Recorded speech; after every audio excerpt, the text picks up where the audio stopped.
साल 1528 अयोध्या में एक ऐसे स्थल पर मस्जिद का निर्माण किया गया जिसे कुछ हिंदू अपने आराध्य देवता राम का जन्म स्थान मानते थे। समझा जाता है कि मुगल सम्राट बाबर ने ये मस्जिद बनवाई थी, जिस कारण इसे बाबरी मस्जिद के नाम से जाना जाता था। 1855 यहाँ एक हिंदू मुस्लिम दंगा हुआ, जिसके कारण मस्जिद के सामने एक बाहरी घेरा बना दिया गया। इस कार्रवाई ने हिंदुओं को आंतरिक आंगन तक पहुंचने से रोक दिया, जिससे उन्हें बाहरी आंगन में एक मंच पर प्रसाद चढ़ाने के लिए प्रेरित किया गया। साल 1856-57 इस दौरान हनुमानगढ़ी और बाबरी मस्जिद के आसपास एक सांप्रदायिक दंगा हुआ। ऐतिहासिक वृतांत बताते हैं कि घटना से पहले मुसलमानों और हिंदुओं दोनों की पहुंच पूजा के लिए मस्जिद क्षेत्र तक थी। दंगा औपनिवेशिक सरकार को सत्ता हस्तांतरण के साथ हुआ, जिसके परिणाम स्वरूप मस्जिद के बाहर एक ईंट की दीवार की रेलिंग स्थापित की गई। 1859 ब्रितानी शासकों ने विवादित स्थल पर बाड़ लगा दी और परिसर के भीतरी हिस्से में मुसलमानों को और बाहरी हिस्से में हिंदुओं को प्रार्थना करने की अनुमति दे दी। 1885 महंत रघुवर दास ने राम जन्मस्थान के महंत होने का दावा करते हुए एक मुकदमा दायर किया, जिसे 1885 का मुकदमा के रूप से जाना जाता है। उन्होंने बाहरी प्रांगण में राम चबूतरा पर मंदिर बनाने के लिए अनुमति मांगी। 1934 में एक सांप्रदायिक घटना घटी, जिससे मस्जिद को नुकसान पहुंचा। हालांकि इसे बाद में बहाल कर दिया गया। दस्तावेजों से पता चलता है कि औपनिवेशिक प्रशासन ने मस्जिद की मरम्मत और नवीनीकरण को मंजूरी दे दी। साथ ही घटना के दौरान मस्जिद को हुए नुकसान के लिए हिंदुओं पर जुर्माना लगाया गया। 1949 मस्जिद में भगवान राम की मूर्तियां मिली। कथित तौर पर कुछ हिंदुओं ने ये मूर्तियां वहां रख दी थीं। सरकार साइट को विवादित क्षेत्र घोषित करती है और प्रवेश द्वार पर ताला लगा देती है। 16 दिसंबर 1949 को के नैयर ने उत्तर प्रदेश के गृह सचिव गोविंद नारायण को बाबरी मस्जिद स्थल पर एक ऐतिहासिक मंदिर के बारे में सूचित किया। बाद में नैयर भारतीय जनसंघ के उम्मीदवार के रूप में लोकसभा के सदस्य बने।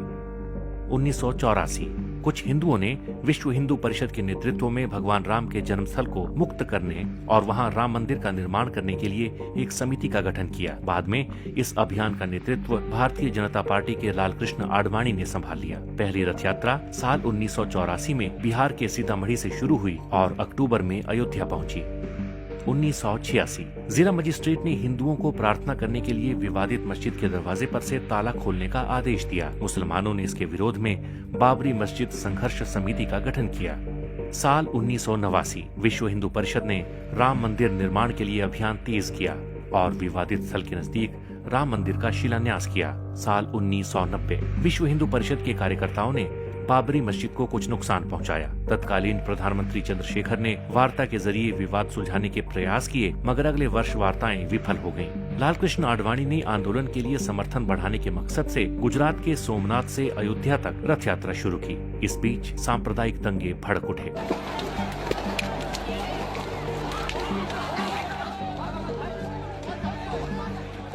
उन्नीस विश्व हिंदू परिषद, शिवसेना और भारतीय जनता पार्टी के कार्यकर्ताओं ने 6 दिसंबर को बाबरी मस्जिद को ध्वस्त कर दिया। इसके परिणाम स्वरूप देश भर में हिंदू और मुसलमानों के बीच सांप्रदायिक दंगे भड़क उठे। दंगों में 2000 से ज्यादा लोग मारे गए। 1993 नरसिम्हा राव सरकार ने लगभग 68 एकड़ भूमि अधिग्रहित करने के लिए एक अध्यादेश जारी किया। बाद में इसे एक कानून के रूप में पारित किया गया। फरवरी 2002 भारतीय जनता पार्टी ने उत्तर प्रदेश विधानसभा चुनाव के लिए अपने घोषणा पत्र में राम मंदिर निर्माण के मुद्दे को शामिल करने से इनकार कर दिया। विश्व हिंदू परिषद ने 15 मार्च से राम मंदिर निर्माण कार्य शुरू करने की घोषणा कर दी। 13 मार्च 2002 सर्वोच्च न्यायालय ने अपने फैसले में कहा कि अयोध्या में यथास्थिति बरकरार रखी जाएगी और किसी को भी सरकार द्वारा अधिग्रहित जमीन पर शिला पूजन की अनुमति नहीं होगी। केंद्र सरकार ने कहा कि अदालत के फैसले का पालन किया जाएगा।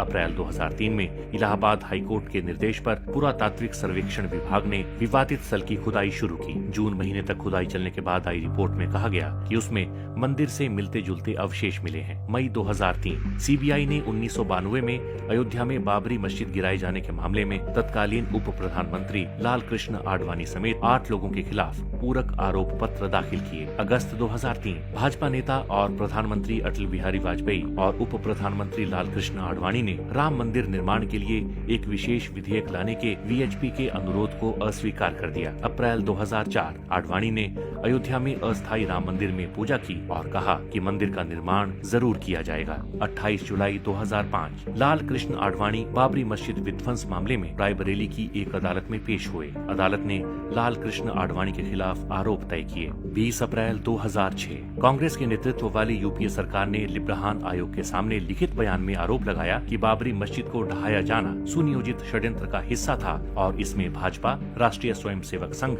बजरंग दल और शिवसेना की मिली भगत थी। 24 नवंबर 2009 लिब्राहन आयोग की रिपोर्ट संसद के दोनों सदनों में पेश हुई। आयोग ने अटल बिहारी वाजपेयी और मीडिया को दोषी ठहराया और नरसिम्हा राव को क्लीन चिट दे दी। 30 सितंबर 2010 इलाहाबाद उच्च न्यायालय की लखनऊ बेंच ने अयोध्या में विवादित भूमि को 3 हिस्सों में बांट दिया। सुन्नी वक्फ बोर्ड, निर्मोही अखाड़ा और रामलला विराजमान को मुस्लिम और हिंदू वादियों के बीच 2:1 के अनुपात में 1/3 भूमि आवंटित की गई थी। 21 मार्च 2017 पूर्व मुख्य न्यायाधीश खेहर ने सभी पक्षों के बीच अदालत के बाहर समाधान का सुझाव दिया। साल 2019 में ही सुप्रीम कोर्ट ने पूरी विवादित जगह को रामलला को सौंपने का आदेश दिया। वहीं सुन्नी वक्फ बोर्ड को मस्जिद बनाने के लिए 5 एकड़ जमीन आवंटित की। साल 2020 5 अगस्त को राम मंदिर के लिए भूमि पूजन का कार्यक्रम रखा गया। 22 जनवरी 2024 नए राम मंदिर का अयोध्या में उद्घाटन होगा।